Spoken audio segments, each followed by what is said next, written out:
ஜம்மு காஷ்மீரில் கடும் பனிப்பொழிவு நிலவுவதால் சுற்றுலா பயணிகள் இதமான சூழலை மகிழ்ச்சியுடன் அனுபவித்து வருகின்றனர். காஷ்மீர் பள்ளத்தாக்கில் ஸ்ரீநகர், காசிகுந்த், பஹல்கம், குல்மார்க், சோனாமார்க், சோபியன் உள்ளிட்ட இடங்களில் கடும் பனிப்பொழிவு நிலவுகிறது. இதனால் சுற்றுலா பயணிகள் உற்சாகமடைந்துள்ளனர். குறிப்பாக சுற்றுலா தலங்களான பதேர்வா, பூஞ்ச் உள்ளிட்ட இடங்களில் பயணிகள் பனிக்கட்டிகளை ஒருவர் மீது ஒருவர் வீசி எறிந்து விளையாடி மகிழ்கின்றனர்.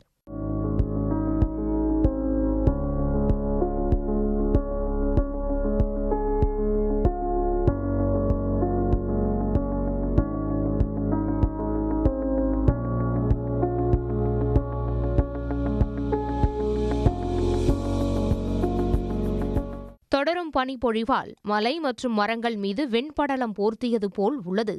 இந்த ரம்மியமான சூழலை குழந்தைகள் முதல் பெரியவர்கள் வரை ரசித்து மகிழ்கின்றனர்.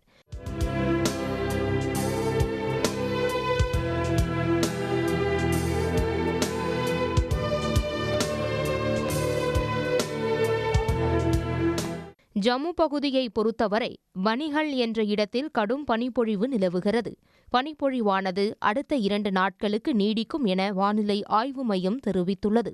உடனுக்குடன் செய்திகளை தெரிந்து கொள்ள சன் நியூஸ் பெல் ஐகானை கிளிக் பண்ணுங்க.